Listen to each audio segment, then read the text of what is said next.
2 घंटे तक पूजा चलती है। कपाट बंद हो चुके थे मंदिर के। हम आपको बता दें कि मंदिर के अंदर महिला थी और उसकी 23 साल की बेटी थी। काफ़ी देर तक पूजा करने के बाद भी कपाट नहीं खुलते हैं तो ग्रामीणों को चिंता सताना शुरू कर देती है। कैसे न कैसे करके कपाट को तोड़ा जाता है तो पाया जाता है कि एक गर्दन को तो मां को चढ़ा दिया गया था, दूसरी वाली महिला ने फांसी का फंदा लगा लिया था। नमस्कार दोस्तों, स्वागत है आप सभी का एक बार फिर से। बड़ी खबर निकलकर सामने आ रही है मेरठ से, खरखोदा थाना क्षेत्र से, जहां पर एक बेहद ही झकझोर कर देने वाली खबर निकलकर सामने आ रही है। हम आपको बता दें कि यहां पर एक परिवार रहा करता था। इंद्रजीत का यह परिवार था, पर कुछ समय से इंद्रजीत का परिवार आर्थिक तंगी से गुजर रहा था। इंद्रजीत की एक लड़की थी जिसका नाम मीनू था। मीनू वैसे तो 23 वर्ष की थी। 23 वर्ष की उम्र में उसे पढ़ाई लिखाई करनी चाहिए थी, पर रात में 1 बजे मीनू अपने घर से निकल जाया करती थी। कई बार घर वालों ने उसका पीछा करने की कोशिश की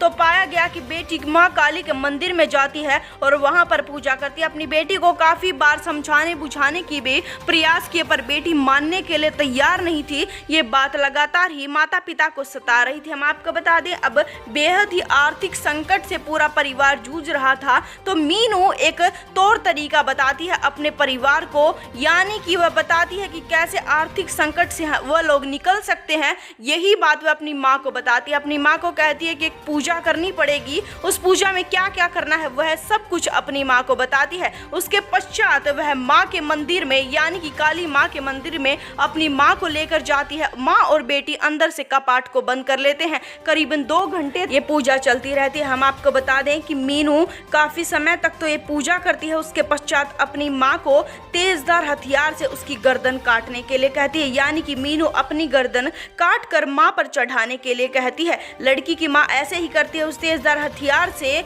लड़की की गर्दन को काट देती है और मीनू की गर्दन को काली माँ को चढ़ा देती है। इतना ही नहीं, वहां पर रखे हुए दियों में उन्होंने खून भर दिया था। उसके पश्चात महिला यहाँ पर रुकती नहीं है, वहीं पर जो मंदिर में ही घंटा लगा हुआ था वहां पर लटक कर महिला अपनी जान दे देती है। खौफनाक नजारा था, जो भी देख रहा था उसका दिल दहल चुका था। हम आपको बता दें कि ग्रामीण जैसे न तैसे करके गेट को तोड़ते हैं तो इस पूरे खौफनाक नजारे को देखते हैं। उसके पश्चात पुलिस को फोन कर दिया जाता है। पुलिस मौके वारदात पर आती है और दोनों लाशों को बरामद कर लिया। इस वारदात के बाद हर कोई हक्का बक्का रह गया। पिता का कहना यह है कि बेटी लगातार ही पूजा किया करती थी, पर हमें ये नहीं पता था कि बेटी एक दिन ऐसी हैवानियत को अंजाम दे देगी, अंधविश्वास के चलते पूरे परिवार को उजाड़ देगी। हालांकि पुलिस का कहना यह है कि दूसरे एंगल से भी इस मामले में जांच की जा रही। आप इस वीडियो को जितना हो सके उतना शेयर कर दें, चैनल को सब्सक्राइब कर दें। हम आपसे मिलेंगे एक बार फिर से। धन्यवाद।